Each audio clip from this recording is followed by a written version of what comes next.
기도드렸습니다. 아멘. 아멘. 할렐루야. 우리 주님께 영광의 박수 올립시다.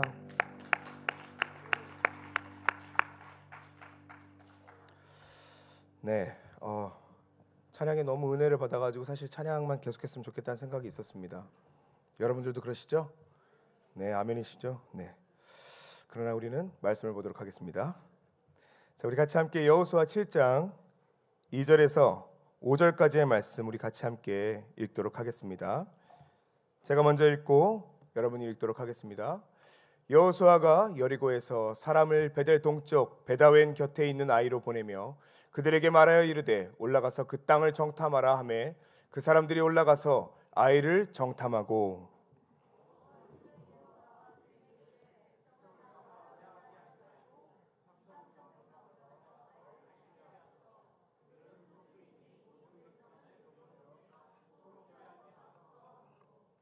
백성 중 3,000명쯤 그리로 올라갔다가 아이 사람 옆에서 도망하니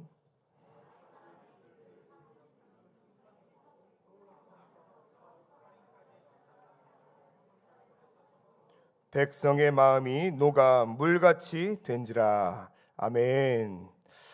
네, 오늘 말씀의 주제가 바로 이제 그 아이성, 우리가 잘 알고 있는 여리고성 다음에 이제 우리가 좀 다음에 바라보는 그 아이성, 아이성의 실패를 가지고 좀 오늘 말씀을 좀 나눠보고자 합니다. 여기 앉아 있는 분들 솔직히 다 찬양 가운데서도 마음 가운데 느꼈겠지만 대부분 오랫동안 교회를 다니시면서 열심히 신앙생활을 하려고 굉장히 노력하시는 분들이 좀 있습니다. 아멘. 네. 그리고 또 솔직히 우리가 신앙생활을 열심히 한다 할지라도 믿음이 흔들리면서 솔직히 세상에 넘어질 법한 적도 많이 있죠. 근데 그럼에도 불구하고 우리는 늘 항상 이 예배를 지키려고 사수하고 애를 쓰며 또한 주님께로 나아가려고 부단히 노력했기 때문에 그 적어도 이 자리 가운데서 우리가 예배하려고 지금 이 시간을 지키며 나아가는 건 발버둥 치려고 노력하지 않습니까? 그렇죠? 그 믿음의 발버둥을 치면서도 사실 안타깝게도 우리는요 신앙생활을 열심히 함에도 불구하고 실패하고 넘어질 때가 종종 있다는 사실이 좀 안타깝습니다. 믿음이 약할 때는 물론 우리가 많이 넘어지고 사실 또 좌절하기도 해요. 그래서 이 믿음이 약해질 때 제일 많이 우리가 나약해질 때가 있죠.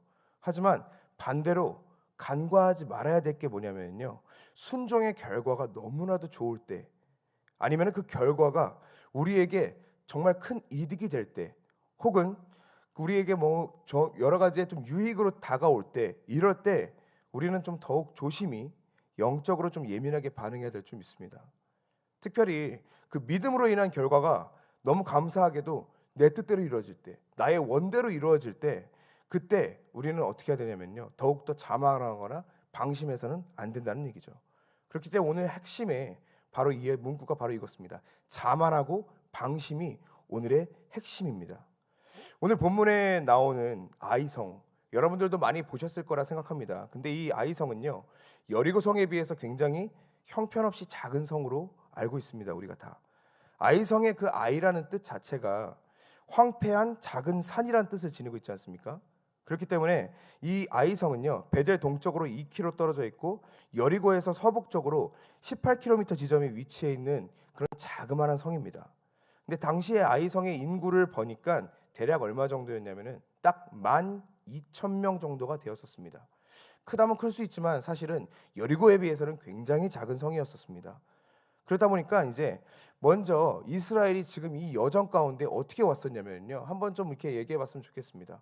지금 이 아이성에 오기 전까지 이 아이성의 그 바로 앞에서 오기 전까지 이 여리고성을 정복했었습니다. 그리고 요단 서편에서 이제 두 번째로 맞이하는 성이 바로 뭐였냐 아이성이었다는 것이죠. 이스라엘은요 여리고성을 어떻게 했었죠? 우리가 다 알고 있듯이 굉장하게 대성을 이루지 않습니까? 엄청난 큰 승리를 치러냅니다. 완전히 말도 안 되는 압도하는 승리였기 때문에 이스라엘 사기는 어땠을까요? 완전히 사기가 최고조로 올랐겠죠. 여러분 생각해 보십시오. 우리가 선교를 나갔을 때 그 선교 가운데서의 그 열매들이 굉장히 많이 맺혀질 때 우리는 어떻습니까? 하나님이 승리하셨다 하면서 하나님이 우리를 이끄셨다 하나님께서 하셨습니다라고 하면서 우리 마음 가운데 굉장히 큰 사기조가 올라가게 됩니다. 우리의 그 믿음도 올라가지만 근데 그때 당시에 이스라엘 역시도 마찬가지였었어요. 말도 안 되는 그 당시에 난공불락이라고 여겨지는 여리고성을요 이스라엘 자체가 그것들을 무너뜨린 게 정말 놀라운 사건이었던 것이죠. 그래서 이스라엘 백성들의 사기는요, 그 당시에 완전 최고조로 올라왔었습니다. 그리고 나서 이제 아이성을 맞이하기까지 이스라엘 여정에서의 그 모든 전투와 일들이 하나같이 어떻게 되죠? 승승장구하게 됩니다. 결과적으로 이렇게 우리가 따지고 보면 이렇게 되는 것이죠. 부흥이 계속적으로 일어나는 것입니다. 뭘 하면 살짝만 건드려도 막 폭발하는 것입니다. 전도가 폭발하고 부흥이 폭발하면서 막 계속적으로 성장해 나가고 있는 상태인 것이죠. 그런 상황에 하루가 멀다 하고 날마다 놀라운 역사를 쓰고 있었던 게 바로 그때 당시에 이스라엘 백성들이었다는 것이죠. 그때 당시만 해도요, 정말 쉽지 않은 그 여리고성을 무너뜨리고 또한 정말 그 믿음의 순종의 결과물이지 않습니까? 그리고 또 이들은요, 가나안 땅에 들어가기 전에 어떻게 했었냐면요, 먼저 최종 난간이었던 요단강이 있었습니다. 그 당시의 요단강은요, 사람이 건널 수가 없는 그 시기였었습니다. 물론 요단강이 시기 때마다 물결이 다릅니다. 평상시에는 그냥 거의 시냇물같이 졸졸 흐르다가도요, 시기가 딱 되면요, 거의 범람하듯이 요단강이 넘칠 때가 있습니다. 하필 그때가 딱 범람하듯이 넘칠 때였거든요. 근데 그 난관 가운데서 그 믿음의 발걸음을 먼저 뗐었던 민족이 바로 어떤 민족이었냐? 이스라엘 민족이었다는 것이죠. 그렇게 순종의 민족이었었습니다. 근데 그들이요, 어떻게 되냐면요, 오늘 본문에서도 보겠지만 아이성을 점령하려다가 굉장히 참패를 맞게 됩니다. 그들은요, 지게 될 줄은 상상도 할 수 없었어요. 그렇기 때문에 그들에게는요, 오히려 아이성의 패배 자체가요, 납득이 갈 수가 없었다는 것이죠. 이거는 도저히 패배할 수가 없는 건데 패배했다는 거랑 마찬가지거든요. 질 수 없는 상황에서 졌다는 얘기예요. 이스라엘 백성에게는요, 엄청난 충격으로 다가왔었습니다. 심지어 본문 말씀처럼요, 백성들의 마음이 어떻게 됐다고 하죠? 마지막 5절 말씀 보면은 물같이 마음이 녹아 되었다고 표현하고 있습니다. 그만큼 뭐죠? 억장이 무너져 내렸다는 얘기예요. 진짜 말도 안 되는 일이다. 어떻게 이런 일이 일어나지? 지금 사기가 최고조로 이르는 상태에서 어떻게 이런 일이 일어나지? 그들에게는요, 그 마음 자체가 말이 안 됐다는 것이죠. 왜 실패했을까요? 도대체 왜 실패하게 된 걸까? 분명 여리고 성보다도 한참 미미하고 황폐하고 작은 땅인데, 그 여리고 성은 난공불락인데도 불구하고 우리가 무너뜨렸는데, 사상자 없이 완벽한 승리를 쟁취해냈는데, 그 넘실거리는 요단강을 우리가 직접 발로 담그면서 건넜던 민족인데 왜 실패한 것인지, 이거에 대한 의문이 여호수아에게는 너무나 컸었던 것이죠. 그래서 오늘 이 시간 가운데 그 아이성이 왜 실패했는지에 대해서 한번 좀 말씀을 좀 나눠보려고 합니다.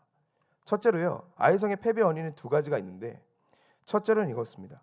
공동체 안에서의 한 사람의 죄 때문이었던 것이죠. 오늘 본문 말씀 앞절인 7장 1절 말씀에 보면요, 이렇게 나와 있습니다. 우리 같이 함께 본문 말씀 1절 말씀 큰 목소리로 좀 선포했으면 좋겠습니다. 자, 시작. 이스라엘 자손들이 온전히 바친 물건으로 말미암아 범죄하였으니 이는 유다 지파 세라의 증손 삽디의 손자 갈미의 아들 아간이 온전히 바친 물건을 가졌음이라. 여호와께서 이스라엘 자손들에게 진노하시니라. 아멘. 이 말씀에 보면은요, 하나님께서 어떻게 하고 계시죠? 진노하고 계신다는 걸 우리가 볼 수가 있습니다. 그죠? 매우 화가 난 상태십니다. 매우 분노하신 상태십니다. 근데 그 진노의 원인도요, 이 말씀 속에 있는 걸 우리가 또 알 수 있죠. 바로 한 사람의 욕심 때문에 시작이 됐던 것입니다. 여리고 성에서의 순종은요, 굉장히 놀랍고도 우리가 있을 수 없는, 말도 안 되는 믿음의 순종의 결과물이었습니다. 근데 하나님은 바로 여리고 성에 살아있는 모든 것들을 다 없애라고 명령까지도 하셨습니다. 여리고 성을 점령하고 나서 이제 그 모든 것들 싹 다 전부 다 불에 태워서 없애라고까지 말씀하셨습니다. 그 이유를 듣고 있자니 가나안의 그 죄악들을 순수한 믿음을 가진 이스라엘 백성들에게 전염시키지 않기 위함이었기 때문이었습니다. 그래서 남아있는 모든 것들, 전리품도 취하지 말고 전부 다 불에 태워버려라 라고 이야기를 합니다. 전리품 노획하지 말고 그 어떤 것도 욕심내지 말라고 분명히 말씀했는데도 불구하고 한 사람 아간은요, 눈앞에 놓여진 외투 한 벌과 금덩이, 은덩이로 인해서 마음이 혹해버리고 빼앗겨 듭니다. 아간의 마음은 사실 딱 이런 마음이죠. 에이, 나 하나쯤 뭐 에이, 이 정도는 뭐 하나님도 이 정도는 용서해 주시겠지 라는 마음을 갖고 있었죠. 그런 마음으로 어떻게 하냐면 전리품을 챙기게 됩니다. 아무도 모를 줄 알았죠. 그리고 실제로는요, 아무도 몰랐습니다. 알 수가 없었어요. 아간 혼자만 알고 있었습니다. 따지고 보면은요, 60만 명 중에 한 명이에요. 60만 명 중에 딱 한 명. 앞만 보고 달려가는 성공주의나 혹은 적극적인 사고방식 가운데서는요, 60만 명 중에 한 명이라면 여러분 어떻게 하죠? 특별히 따질 일도 아닙니다. 아, 그래, 뭐 괜찮아 하면서 넘어갈 수 있어요. 그냥 왜냐하면 앞을 바라보고 달려가기 때문에 그 정도쯤이야 뭐 넘어갈 수 있지 하면서 있을 수 있어요. 근데 주님의 생각은요, 우리의 생각과는요 전혀 다르십니다. 우리 주님은요, 한 영혼을 소중히 여기시는 분인 줄 믿습니다. 그렇기 때문에 한 마리 양을 위해서요 99마리의 양을 내버려 두고 찾아 나서시는 분이 바로 주님이시기 때문입니다. 천하보다도 귀하다고 여기는 것이 바로 한 영혼이라고 바라보시는 분이시기 때문에 이 한 영혼에 대한 소중함을 누구보다도 더 애틋하게 그 간절한 마음으로 바라보고 계셨던 것이죠. 우리가 또 잊지 말아야 될 거는요, 항아리에 작은 구멍이 나기 시작하면요 어쩌죠? 아무리 물을 채워 넣으려고 해도 그 물이 채워지나요? 결국은 점점 비워져서 남지 않게 되는 것이죠. 우리 공동체 안에서요, 나 하나쯤이야 라는 작은 결점이요, 그 당시에는 그렇게 크게 느껴지지 않을 수 있습니다. 그 당시에는 그게 뭐가 티가 나겠어 라고 할 수 있어요. 하지만 결국은요, 공동체가요 엄청난 대가를 치르게 됩니다. 우리가 그것들을 다시 한번 좀 이렇게 명심했으면 좋겠습니다. 우리 예전에, 지금은 이제 많이 지나가서 여기에 이제 특별하게 마스크 쓰는 사람이 한 사람도 없지만 우리를 마스크를 전부 다 쓰게 만들었던 굉장히 큰 사태가 있었었죠. 코로나 사태, 그죠? 코로나 사건이 우리에게는요 엄청나게 큰, 아니 우리뿐만이 아니라 전 세계 가운데도 너무나 큰 사건이었었습니다. 그때 당시에 우리나라 어땠습니까? 초반에 장난 아니었죠. 그 동선까지 파악해가지고 코로나 환자들 어떻게 하는지까지 일거수일투족까지 다 파악하고 막 장난 아니었습니다. 인권 침해다 뭐다 이런 얘기까지 나오면서, 그죠? 근데 그때 어땠죠? 굉장히 방역 지침 잘 지키려고 우리도 애를 쓰지 않았습니까? 열심히 그것들을 해내기 위해서 열심히 사회적 거리도 열심히 지키고 또한 마스크도 잘 챙겨 쓰고 우리 안에서 열심히 나름 그 운동들을 했었습니다. 근데 참 아이러니하게도 그것들을 또 지키지 않는 또 그런 무리들도 또 있습니다. 그죠?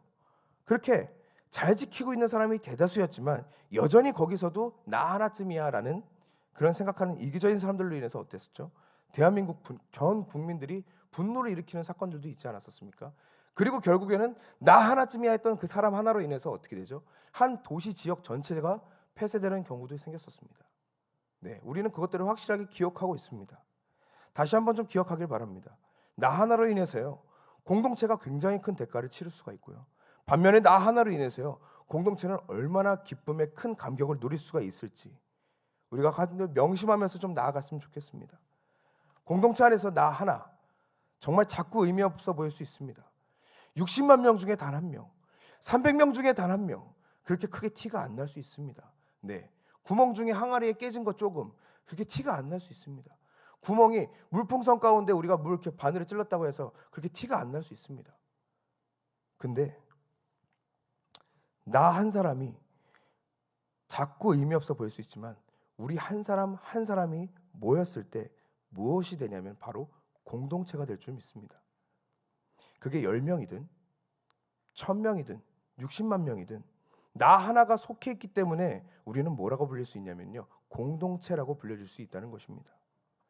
나 한 사람이 예배 가운데 좀 마음을 지키며 나아갈 때, 그리고 클럽 모임 가운데서도 그 자리를 지키며 나아갈 때, 전도회 가운데서도 그 자리 가운데 내가 사수하며 나아갈 때, 함께 마음을 모아서 힘쓸 때 분명 그 예배는요 하나님께서 기뻐 받으시는 예배가 될 줄 믿습니다. 하나님의 말씀에 이제 그럼 순종으로 임했다면요, 끝까지 그 믿음으로 순종하는 나아가는 그런 예배자가 되시기를 축복합니다. 하나님은 많은 사람들 중에 한 명으로 바라보지 않으십니다. 어떻게 하냐면요, 그 한 사람의 예배자를 지금도 찾고 계심을 우리가 이 시간 가운데 꼭 믿으시길 바랍니다. 아이성의 패배의 그 두 번째 요인은 바로 이거입니다. 하나님께 묻지 않고 인간의 상식과 방법을 선택했기 때문입니다. 이스라엘 백성들에게는요, 성경은요 단호하게 이야기하고 있어요. 하나님께 묻지 않았다고. 거기 2절 말씀에 보면요, 아이성에 이제 정탐꾼을 보내는 장면이 나오거든요. 이 말씀 가운데 오늘 보면은요, 하나님이 개입하심이 단 한 구절도 안 나옵니다. 정탐꾼들 역시도 하나님께 묻지 않습니다. 아이성을 치기 전에 그 어느 곳에도 하나님께 묻고 구하는 장면이 나오지 않습니다. 그리고 자신의 상식과 경험에 의지해서요, 아이성에 대한 공격 방법을 알려줍니다. 저 정도쯤은 한 2-3천 명이면 충분할 것 같아요. 저 정도쯤은 우리 다 가지 않아도 될 것 같아요. 그러니까 이 정도만 남겨두고 이 정도만 해갖고 좀 몸 에너지를 아껴봅시다. 그냥 인간의 통밥과 상식을 가지고 여지껏 했었던 경험을 가지고 이 정도는 이렇게 해도 되겠지라는 싶은 생각으로 그렇게 합니다. 그들은 소수이고 우리가 충분히 이길 수 있다고 생각했던 것이죠. 과연 이 자만은 어디서 온 걸까요? 이게 중요한 핵심 요인 중에 하나입니다. 바로 뭐냐면요, 하나님이 하신 것을 자신이 했다는 착각에 빠지게 되는 것이죠. 하나님이 하셨음에도 불구하고 그것들을 여지껏 자신들이 이뤘고 자신들이 걸어왔기 때문에 내가 했다는 것에 착각에 빠지기 시작하는 것입니다. 여리고성을 정복할 때는요, 분명 뭐로 시작했냐면요, 하나님의 은혜 가운데 시작이 되었었습니다. 하나님의 은혜 가운데 정복이 되었었습니다. 하지만 어느 순간에 우리의 마음 가운데 하나님이 밀려나기 시작하고 그 안에서 자신들의 수고와 노력들이 보이기 시작하는 것입니다. 우리가 처음에 모일 때는 은혜로 모였을 수 있으나 어느 순간부터 나의 수고와 나의 헌신들이 보이기 시작하면서 점점 하나님이 일할 곳은 사라지고 나의 수고와 헌신들이 더 돋보여지는 것입니다. 그리고 세상적인 방법과 경험들을 통해서 인간의 경험으로도 충분히 가능하다고 여겨지면서 그 일들을 해나가기 시작한 것이죠. 여리고성의 점령, 요단강에 발을 담그는 것, 그 일의 시작은 전부 다 믿음이었습니다. 전부 다 은혜로 시작되었었습니다. 하지만 어느 순간 나의 고생이 보이게 되면서, 하지만 어느 순간 나의 헌신들이 내 눈에 보이게 되면서 내 노력의 성과로 바뀌게 된다는 것이죠. 우리가 하나님의 은혜를 분명히 인정합니다. 근데 어느 순간 그 은혜를 잊은 채 살아가다 보니 내가 열심히 공부했으니, 내가 남보다 열심히 했으니, 내가 누구보다 좀 더 헌신하며 나아갔으니 지금 내가 사는 것은 내가 열심히 살아서 되는 것이다 라는 스스로가 착각하는 거에 살고 있다는 것입니다. 제가 이렇게 말씀드린다고 해가지고 너무 섭섭해하지 마세요. 네. 왜냐하면은 제가 노력하지 않는다는 얘기가 아닙니다. 여러분들은 지금도 열심히 살아내고 있고 믿음의 발버둥을 치고 계신 분인 줄 믿습니다. 여기서 아멘이 굉장히 크게 나오면 더 좋았을 텐데요. 네. 그렇게 될 줄 믿습니다. 네. 이렇게 말씀드린다고 해서 사실상 우리가 최선을 다하지 않는다는 게 아니에요. 우리가 노력하지 않는다는 말도 아닙니다. 다만 우리에게 먼저는 하나님을 향한 믿음이 분명히 있다면은, 하나님께서 주신 그 마음이 있다면은 이 모든 것을 주신 분이 당연히 하나님이시라고 우리가 모르지 않는 게 아니잖아요.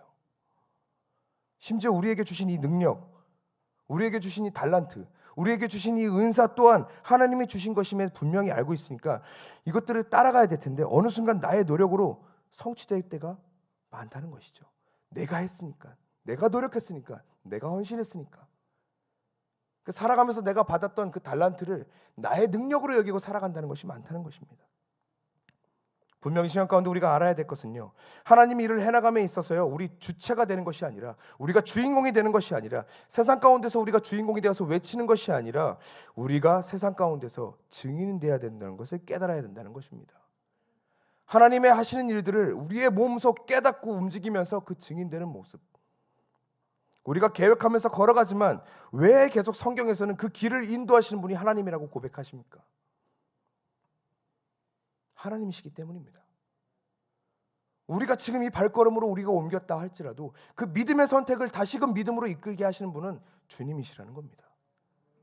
그렇게 우리 보고 하나님은 자꾸 주인공이 되라 하지 않습니다. 성경에서 우리 보고 주인공이 되라는 얘기 하나도 없습니다. 우리 보고 계속 뭐라고 얘기하죠? 나의 증인이 되어라, 나의 증인이 되어라, 그렇게 말씀을 하고 있다는 것이죠. 나의 삶이 하나님께로 속해 있다고 믿으신다면요, 내가 살고 있는 것이 하나님의 은혜임을 먼저 믿으시기 바랍니다. 여호수아가 간과했던 것이 바로 이거였었습니다. 여호수아가 놓치고 있던 부분이 바로 이런 거였었어요. 여리고성을 정복했던 경험도 분명히 있고요, 요단강을 건널 때에도 먼저 하나님 앞에 순종함으로 할례를 드리고 그 믿음의 발걸음을 먼저 뗐거든요. 사실 홍해를 가를 때 나가는 느낌과 요단강을 걸어갈 때의 느낌은 엄연히 다릅니다. 왜냐하면 홍해에서는요, 하나님께서 먼저 길을 내어주셨기 때문에 그냥 걸어가면 됐었습니다. 하지만 요단강은요, 먼저 발을 디뎠을 때 하나님께서 놀라운 역사를 일으켰다는 것이죠. 그 차이가 굉장히 큽니다. 믿음의 발걸음을 우리는 아무것도 없을 때, 안전할 때는 걸을 수 있어요. 하지만 넘실거리는 파도 앞에서 우리가 그 발걸음을 디딘다는 것은 사실상 자살행위지 않습니까? 그럼에도 불구하고 이 여호수아 백성, 이스라엘 백성들은요, 그 발을 디뎠다는 것입니다. 얼마나 큰 믿음을 갖고 있었던 것입니까? 심지어 여리고성, 말도 안 됩니다, 주님. 우리가 진짜 참모총장들이 오면 그것들을 전략해가지고 이걸 어떻게 할까, 이걸 생각해야 되는데 그런 거 전혀 없이 하나님 말씀에 순종해가지고 7바퀴를 돌고 마지막 건데 서로를 외치고 나팔을 불면서 소리치면 성벽이 무너져 내릴 것이라고 얘기하는 걸 누가 믿겠습니까? 상식적으로 그게 말이 된다고 생각하십니까? 말이 안 되는 일인데도 그들은 순종했다는 것이죠. 우리가 살아가는 모든 문제를요, 하나님께 묻고 구하며 살아가야 될 줄 믿습니다. 이것이 세상 가운데서 굉장히 어리석어 보이는 모습이에요. 사실 세상 사람들은요, 그렇게 바라보고 우리가 모든 일을 기도로 이렇게 하면서 나아갈 때 바보라고 합니다. 시간 낭비하고 있네, 그렇게 이야기해요. 네, 그들에게는 우리가 바보로 보일 수 있겠죠. 하지만 우리는요, 세상의 방식과는 다릅니다. 오히려 세상 가운데서 어리석어 보일 수 있지만 하나님의 입장에서는요, 하나님께 묻지 않고 내 경험과 상식을 의지하면서 살아가는 것을 더욱더 어리석다고 말씀하고 있다는 것입니다. 그리스도의 승리의 방정식은요, 거룩인 줄 믿습니다. 이것은요, 한결같아요. 변함이 없습니다. 여호수아 7장 13절 말씀이 있는데요, 우리 같이 함께 이 말씀 한번 큰 소리로 좀 첨부했으면 좋겠습니다. 이 앞에 한번 읽어볼까요? 자, 시작. 너는 일어나서 백성을 거룩하게 하여 이르기를 너희는 내일을 위하여 스스로 거룩하게 하라. 아멘. 여기까지. 너는 일어나서 백성을 거룩하게 하여 이르기를 너희는 내일을 위하여 스스로를 어떻게 하라고 하죠? 거룩하게 하라고 계속 말씀을 하고 있다는 것이죠. 우리 믿음의 사람들은요, 인생의 전쟁에서도요, 우리가 승리하기 위한 승리의 방정식이 바로 거룩일 줄 믿습니다. 믿음의 사람들이 붙들어야 될 거는요, 세상적인 나의 아집과 통밥과 경험이 아니라 하나님이 주시는 그 거룩함을 가지고 나아가야 되는 것입니다. 세상 사람들과의 차별된 삶의 모습 가운데 우리가 세상과 싸워서 이길 수 있는 유일한 방법이 바로 이것입니다. 세상의 방법으로만 가지고 살아가지 마시길 바랍니다. 그렇게 되면요, 그리스도인들은요, 죄송하지만 반드시 실패하게 됩니다. 반드시 넘어지게 되고요, 반드시 좌절하게 될 줄 믿습니다. 다윗의 특징을 살펴보면요, 너무나도 당연한 것을요, 꼭 기도로 묻습니다. 진짜 당연하게 내가 굳이 기도하지 않아도 될 것들을 기도로 묻습니다. 블레셋 군대가 쳐들어왔었을 때도요, 굉장히 급박한 상황이거든요. 그런 상황 가운데서 먼저 하나님께 구하고 하나님의 사인을 기다립니다. 하나님, 저들이 왔는데 올라가서 칠까요? 기다려라. 네. 다시 또 기도하며 나아갑니다. 올라가서 이제 좀 칠까요? 그래, 일어나 쳐라. 그들이 내 손에 붙었느니라. 다윗은 아멘 하면서 나아갑니다. 그러고는 블레셋 군대를 칩니다. 저도 사실 우리 아이들한테 이제 뭐 평상시에도 기도 요청들을 많이 합니다. 식사 기도는 뭐 기본적으로 시킬 때 항상 돌아가면서 시키거든요. 네, 오늘은 사랑이가 해봐, 오늘은 믿음이가 해봐, 오늘은 소망이가 해봐. 그러면요, 애들이 이렇게 막 놀다가도 갑자기 자기 기도 순서가 되면요, 대표 기도하는 것처럼 갑자기 경건해집니다. 그래서 굉장히 열심히 딱 기도를 합니다. 근데 이제 믿음이가 처음에는 기도를 이렇게 얘기하면 안 될 수 있으려나? 네, 우리 아들이 들을 수 있어서요. 네, 열심히 했거든요. 네, 열심히 했는데 요즘은 살짝 항상 속으로 기도한다고 얘기하고 참 이렇게 하긴 하는데 요즘은 소망이가 참 기도를 참 열심히 합니다. 근데 어느 날 믿음이가 저에게 좀 물었습니다. 아빠, 근데 왜 밥 먹기 전에 왜 기도하는 거야? 이렇게 해서 제가 사실 대답해 줬습니다. 이 음식을 주신 분은 하나님이야. 우리가 먹고 마시는 모든 것들, 그리고 잘 수 있고 쉴 수 있게 하시는 모든 것들은 다 하나님께서 허락하시는 것들이기 때문에 전부 하나님 앞에 감사한 마음으로 잘 먹겠다고 말씀드리면서 나가는 거야. 이렇게 아이들의 기준에 맞게 이야기를 해줬습니다. 그러니까 그때 당시에 이제 믿음이가 다시 한번 처음에 기도했던 것들을 고치고 다시 기도하기 시작하더라고요. 하나님 감사합니다. 아빠 엄마 아프지 않게 해주시고, 저도 이거 먹고 쑥쑥 크게 해주시고, 소망이랑 싸우지 않게 해주시고, 늘 사랑이 잘 챙길 수 있게 도와주시고, 친구들과 잘 놀 수 있게 해주세요. 예수님 이름으로 기도했습니다. 아멘. 이러고 먹어요. 네. 우리가 모든 것을 사실 하나님께 묻는다는 것은 어떤 의미일까요?